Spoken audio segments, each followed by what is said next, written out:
పారా ఒలింపిక్స్లో తాను సాధించిన బ్రాంజ్ మెడల్ను కోచ్కు అంకితమిస్తామన్నారు దీప్తి జీవాంజీ. కోచ్ రమేష్ వల్ల తాను ఈ స్థాయిలో ఉన్నానని తెలిపారు. వచ్చే ఒలింపిక్స్లో గోల్డ్ మెడల్ సాధిస్తానని చెప్పారు. తన ట్రైనింగ్ కోసం అర ఎకరం పొలం అమ్ముకున్నామన్న దీప్తి జీవాంజీతో మా reporter Narender face to face. Para ఒలింపిక్స్లో బ్రోంజ్ మెడల్ సాధించిన దీప్తి జీవాంజీ మనతో ఉన్నారు. ఒకసారి అడిగి తెలుసుకుందాం. ఎయిర్పోర్ట్ నుంచి వెళ్ళి గచ్చిబౌలి వరకు గ్రాండ్ వెల్కమ్ లభించింది. ఎలా ఫీల్ అవుతుంది? Hi Deepti, firstly congratulations. ఎలా అనిపిస్తుంది? సో నేను మన దేశానికి మెడల్ రావడం నాకు చాలా గర్వంగా అనిపిస్తుంది. ఓకే, అథ్లెటిక్స్ ఎలా వచ్చావు అంటే స్టార్టింగ్ నుంచి చిన్న ఊర్లో పుట్టి పెరిగినావు కదా, ఇక్కడి వరకు ఎలా ఉంది నీ జర్నీ? సో నేను చిన్నప్పుడు స్కూల్లో ప్రాక్టీస్ చేసేదాన్ని. స్కూల్లో PT sir Venkateswarlu sir practice చేయించినారు. సో నేను నార్మల్ మీట్లలో ముందు పార్టిసిపేట్ చేశాను. సో అందులో పార్టిసిపేట్ చేసినప్పుడు నన్ను సార్ ఖమ్మంలో గుర్తించారు. సో నన్ను ఇక్కడికి ముందు సాయి హాస్టల్లో చేర్పించారు సార్. సో అప్పటి నుంచి నాకేం తెలియకపోతే సారే దగ్గర ఉండి మొత్తం చూసుకున్నారు. సో ఇప్పటికీ కూడా నాకు చాలా బాగా అన్ని కోచింగ్ విషయంలో కానీ ఇక్కడ సపోర్టింగ్ స్టాఫ్ మా కోచెస్ అందరూ నన్ను చాలా బాగా చూసుకుంటారు. ఇప్పటికి వరంగల్ నుంచి హైదరాబాద్కి బస్సులో వచ్చావని తెలిసింది. ఆ బస్సులో ఎక్కినప్పుడు ఇలా భయపడ్డావా? అంటే సార్ వాళ్ళు కూడా బస్ కండక్టర్తో మాట్లాడి తీసుకొచ్చామన్నారు. సో దాని గురించి. సో చిన్నప్పుడు నేను బస్సు ఎక్కినప్పుడు నాకు అప్పుడు ఆ ఏజ్లో అంతగా ఏం తెలియలేదు.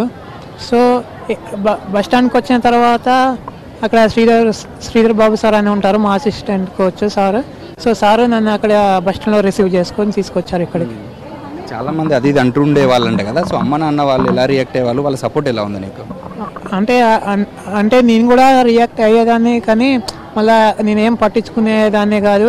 సో అమ్మ వాళ్ళ చెప్తే వాళ్ళు అట్లనే అంటారు, అది వదిలేనా అది ఇది అని చెప్పేవారు. సో ఇప్పుడు ఈ మెడల్ సాధించావు కదా, ఎవరికి అంకితం ఇస్తావు? పేరెంట్స్కా, కోచ్కా, లేకపోతే ఎలా? ముందైతే కోచెస్కి నేను అంకితం ఇస్తాను. దాని తర్వాత పేరెంట్స్కి, మా స్కూల్ పీటీ సార్కి. సార్ ఒక మాట చెప్పారు నాకు, నువ్వు నీ ఒలింపిక్స్ నీ మెడల్ చూసి నేను చనిపోతారా అని మాట ఇచ్చారు సార్. మొన్న రీసెంట్గానే చనిపోయారు సార్. అది సో నీ కోసం ఊర్లో ఉన్న అరెకరం కూడా అమ్ముకున్నారంట. మళ్ళీ నువ్వు మెడల్స్ సాధించి నీ డబ్బులతోనే అరెకరాన్ని కొన్నారంట కదా, దాని గురించి చెప్తావు?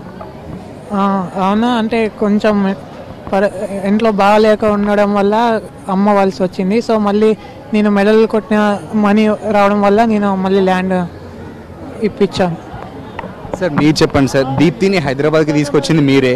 ఎలా ఐడెంటిఫై చేశారు? ఇక్కడికి వచ్చిన తర్వాత దీప్తిని చూసినప్పుడు ఏమనిపించింది? అంటే చేయగలుగుతుందా, చేయలేదా? ముందైతే స్కూల్ కాంపిటీషన్ డిస్ట్రిక్ట్ లెవెల్ అలా చూసి టాలెంట్ ఉంది తీసుకొద్దామని అనుకుంటే వాళ్ళ పేరెంట్స్ హైదరాబాద్ పంపించమంటే అప్పుడు చెప్పారు మాకు బస్ ఫేర్ లేవు, మేము రాలేము అని. అంటే సరే బస్ ఎక్కిమని చెప్పి ఆ కండక్టర్కి ఫోన్ చేసినా మనం హనంకొండ నుంచి హైదరాబాద్ దాకా. ఆ కండక్టర్ భువనగిరి, గన్పూరు, ఆలేరు అట్లా అనుకుంటూ వచ్చి ఇక్కడ దీప్తి చెప్పినట్టే శ్రీధర్ బాబు తీసుకొచ్చి స్పోర్ట్స్ అథారిటీ ఆఫ్ ఇండియాలో జాయిన్ చేసినాం. ఇంకా దాని తర్వాత కొన్ని రోజుల తర్వాత మామూలు అథ్లెట్స్ లాగా కాకుండా రెస్పాండ్ అవ్వట్లా. సో అప్పుడు గోపిచంద్ గారు చేసి అరే మనం ఒకసారి టెస్ట్ చేద్దామని అన్నప్పుడు నేషనల్ ఇన్స్టిట్యూట్ ఆఫ్ మెంటలిటీ దాంట్లో చెక్ చేస్తే తన ఐక్యూ లెవెల్ తక్కువ ఉంది, అది T20 కేటగిరీకి వస్తుంది. సో ఆ విధంగా నేషనల్ చేసినాం. దాని తర్వాత ఇంటర్నేషనల్ క్లాసిఫికేషన్ కోసం చాలా డబ్బులు అవసరం ఉండేది. 4-5 lakhs మనం పెట్టుకోవాలి, మొరాకో, ఆస్ట్రేలియా. అప్పుడు చాలామంది దాతలను అడిగాము. అప్పుడే RDF కానీ, గోపిచంద్ గారు కానీ, మైత్రా కానీ, మళ్ళీ ఈనాడు కానీ వాళ్ళందరూ సహాయం ఉంది కాబట్టి మనం 2 ఇంటర్నేషనల్ కాంపిటీషన్ క్లాసిఫికేషన్ వచ్చింది. ఇంకా అప్పటి నుంచి మొదలుపెట్టాము. సో పారా ఒలింపిక్స్ కంటే ముందు కూడా ఒక వరల్డ్ రికార్డు ఉంది, బట్ ఇప్పుడు మెడల్ వచ్చింది. ఎలా అనిపిస్తుంది సార్? అంటే వరల్డ్ రికార్డు నుంచి వెళ్ళి ఇది ఇప్పుడు 2 రాష్ట్రాలకి ఒలింపిక్ మెడల్ ఒకటే తెచ్చి అందరినీ సంతోషపెట్టడం గర్వంగా ఉంది. అదొకటే మెడల్, అదొక చాలా గర్వకారణం. ఇంకొకటి ఏంటంటే ఒక అథ్లెట్ క్యాలెండర్లో ఏముంటుంది, Asian games, world championships, Olympics, అది అయిపోయింది. ఒక సైకిల్ అయిపోయింది. ఒక కోచ్కి కూడా ఒక సైకిల్ అయిపోయింది. ఇక దాన్ని మేము రిపీట్ చేసి ఇంకా ముందుకు వెళ్ళాలి. దీప్తి లాంటి వాళ్ళు చాలామంది ఉన్నారు. మన తెలంగాణలో చాలా వరకు టాలెంట్ అంతా ఊర్లలోనే ఉంది, పల్లెలలో ఉంది. సో ఒక్క దీప్తి కాదు, మనం అంత మనకు కనుక మాకు సపోర్ట్ చేస్తే ఇలాంటి దీప్తులను ఎంతోమంది మనం తయారు చేయొచ్చు తెలంగాణ నుంచి. సో దీప్తికి గవర్నమెంట్ నుంచి ఇలాంటి సపోర్ట్ వచ్చింది. బిఫోర్ ఒలింపిక్స్ సీఎంని కలిసారు, రేవంత్ రెడ్డిని. ఇప్పుడు మళ్ళీ కలవబోతున్నారా? ఏం ఎక్స్పెక్ట్ చేస్తున్నారు? నా వరకైతే ఇప్పుడు ఎందుకంటే ఆమె కొంచెం మెంటల్గా అంటే మెంటలీ ఛాలెంజ్డ్ అథ్లెట్ కాబట్టి ఉద్యోగం నా విషయం. ఎందుకంటే మేము కూడా వాళ్ళ తల్లిదండ్రులైనా మనమైనా ఎక్కువ ఎన్నో కాలం ఉండలేము. ఆమె జీవితాంతం ఉండాలంటే ఒక ఉద్యోగం అనేది చాలా ఇంపార్టెంట్. ఉండడానికి ఒక ఇల్లు ఇస్తే తనను మనం అంటే కంఫర్టబుల్గా అంటే సస్టైనబుల్ మోడల్ అన్నట్టుగా తన కాళ్ళ మీద తను నిలబడేట్టు చేసిన వాళ్ళం అవుతాం. దీప్తికి ఇప్పుడు బ్రోంజ్ మెడల్ వచ్చింది, బట్ ఆఫ్టర్ ఒలింపిక్స్ ఏంటి దీప్తికి నెక్స్ట్ ఈవెంట్స్ ఏమున్నాయి? ఫర్దర్ నెక్స్ట్ జరగబోయే ఒలింపిక్స్లో గోల్డ్ మెడల్ తీసుకొస్తుందని ఎక్స్పెక్ట్ చేయొచ్చా? తనకు ఫస్ట్ కొంచెం హెల్త్ ప్రాబ్లమ్స్ ఉన్నాయి, ఎందుకంటే మెంటల్ ఛాలెంజ్ ఉంది కాబట్టి దాంతో కూడా అప్పుడప్పుడు ఫిట్స్ లాంటిది అప్పుడప్పుడు తను సడన్గా డిటోరియేట్ అవుతుంది. ఆ ఆరోగ్యాన్ని చూసుకుంటూ ముందుకు వెళ్ళాల్సిన పరిస్థితి.